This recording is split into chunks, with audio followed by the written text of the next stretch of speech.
السلام علیکم ورحمۃ اللہ وبرکاتہ۔ محترم سامعین، شمائل انفو چینل پر آپ لوگوں کا خیر مقدم ہے۔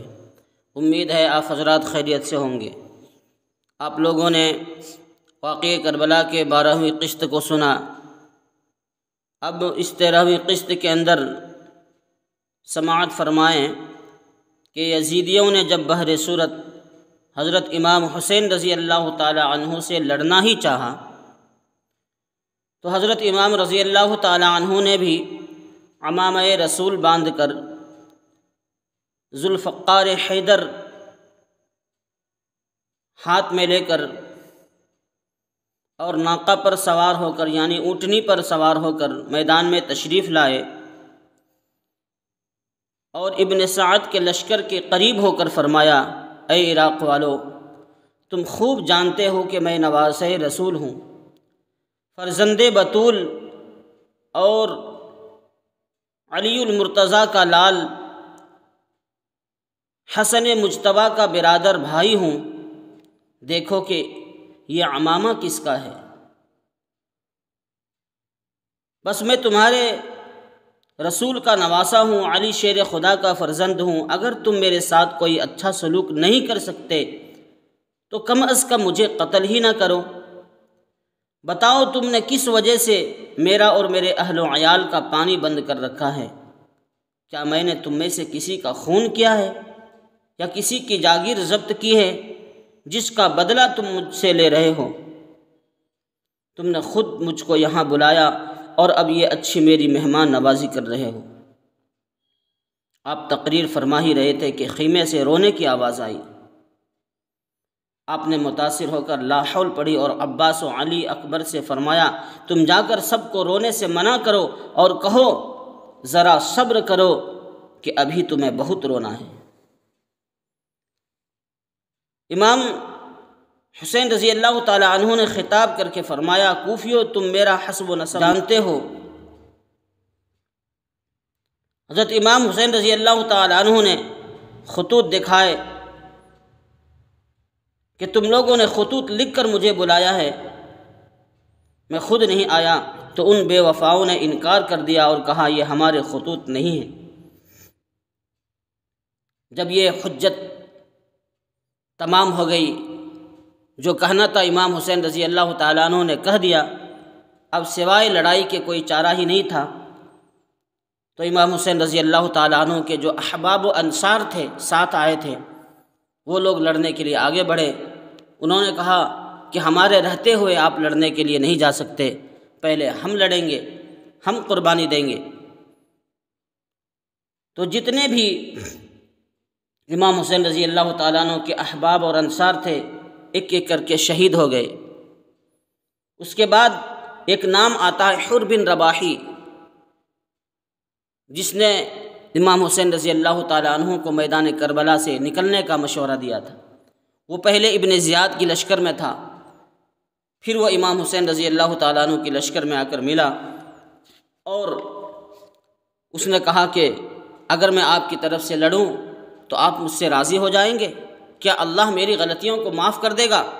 تو امام رضی اللہ تعالیٰ عنہ نے کہا کہ ضرور، اللہ تمہاری غلطیوں کو معاف کر دے گا اور میں بھی تم سے راضی ہو جاؤں گا۔ یہ مژدہ سن کر میدان میں آئے، جس طرف حملہ کیا ادھر ابن زیاد کے لشکر کے فوجیوں کے ٹکڑے ٹکڑے کر دیے۔ اس کے مقابلے میں صفوان آیا، اس کو ایسا نیزہ مارا کہ اس کے سینے میں پار ہو گیا۔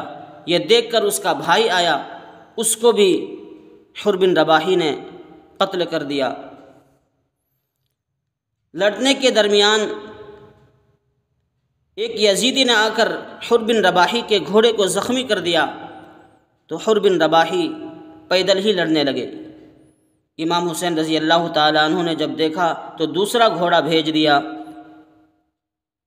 حضرت حر اس پر سوار ہو گئے، لیکن اب ظالموں نے ایک دم ہلہ بول دیا۔ حضرت حر نے ایک بار امام حسین رضی اللہ تعالیٰ عنہ کی خدمت میں آنے کا ارادہ کیا۔ غیب سے آواز آئی، مت جاؤ، حوریں تمہاری منتظر ہیں۔ پس حر بن رباحی وہیں سے عرض کرنے لگے، اے نواس رسول، یہ غلام آپ کے نانا جان کے پاس جا رہا ہے، کچھ فرمائیے تو کہہ دے۔ امام نے رو کر فرمایا، ہم بھی تمہارے پیچھے آ رہے ہیں۔ اس کے بعد حضرت حر ظالموں کے متواتر حملوں سے نڈھال ہو کر گر پڑے اور امام رضی اللہ تعالیٰ عنہ کو آواز دی۔ حضرت امام حسین رضی اللہ تعالیٰ عنہ آواز سن کر دوڑے اور حر کو اٹھا کر لشکر میں لائے، زانوے مبارک پر ان کا سر رکھ کر چہرے کے گرد و غبار صاف کرنے لگے۔ حر نے اپنی آنکھیں کھولی اور اپنا سر امام حسین رضی اللہ تعالیٰ عنہ کے زانوں پر رکھ کر مسکرائے اور جنت کو سدھارے۔ انا للہ و انا الیہ راجعون۔ حضرت امام حسین رضی اللہ تعالیٰ عنہ کے جب سب یار و وفادار اور رفیق جان نثار شہید ہو گئے تو حضرت امام حسین رضی اللہ تعالیٰ عنہ کی سگی اور بیوہ بہن حضرت زینب رضی اللہ تعالیٰ عنہا کے 2 یتیم صاحبزادے حضرت مون اور حضرت محمد ماں اور ماموں کی اجازت لے کر گھوڑوں کو دوڑاتے ہوئے نعرے تکبیر بلند کرتے ہوئے دشمنوں کی طرف بڑھے۔ یہ دونوں شیر فوج اشقیاء میں گھس گئے اور کئی یزیدیوں کو واصل فی النار کیا۔ جب اشقیاء نے دیکھا، بدبختوں نے دیکھا کہ یہ بچے تو شیروں کی طرح لڑ رہے ہیں، تو انہوں نے دونوں کو اس طرح نرغے میں لے لیا کہ دونوں بھائی ایک دوسرے سے جدا ہو گئے۔ پھر بھی کسی کی ہمت نہ پڑی تھی، تاہم ایک شخص نے پیچھے سے آ کر زور سے نیزہ مارا کہ حضرت زینب کا یہ لال گھوڑے سے خون میں لہو لہان نیچے گر پڑا۔ دوسرے بھائی کو بھی یزیدیوں نے نیزوں سے چھلنی کر دیا اور دونوں شیر فرش خاک پر تڑپنے لگے۔ اس وقت امام حسین رضی اللہ تعالیٰ عنہ دوڑے، آپ کو دیکھ کر دونوں نے آنکھیں کھولی اور مسکرا دیے اور دم توڑ دیا۔ انا للہ و انا الیہ راجعون۔ حضرت زینب رضی اللہ تعالیٰ عنہ آخر ماں تھیں، بچوں کی شہادت کی خبر پا کر ان کا جگر پاش پاش ہو گیا۔ آسمان و زمین کی آنکھوں میں بھی آنسو آ گئے، لیکن ان سنگ دل کوفہ والوں کے دل میں رحم و کرم کا کوئی ذرا برابر بھی کوئی جگہ نہیں تھی۔ انا للہ و انا الیہ راجعون۔ تو میرے محترم، اس پارٹ کے اندر بس اتنا ہی۔ انشاءاللہ اس کے بعد پھر کس کا نمبر آتا ہے، کون لڑنے کے لیے جاتے ہیں، اگلے پارٹ کے اندر سنیں گے۔ خدا حافظ۔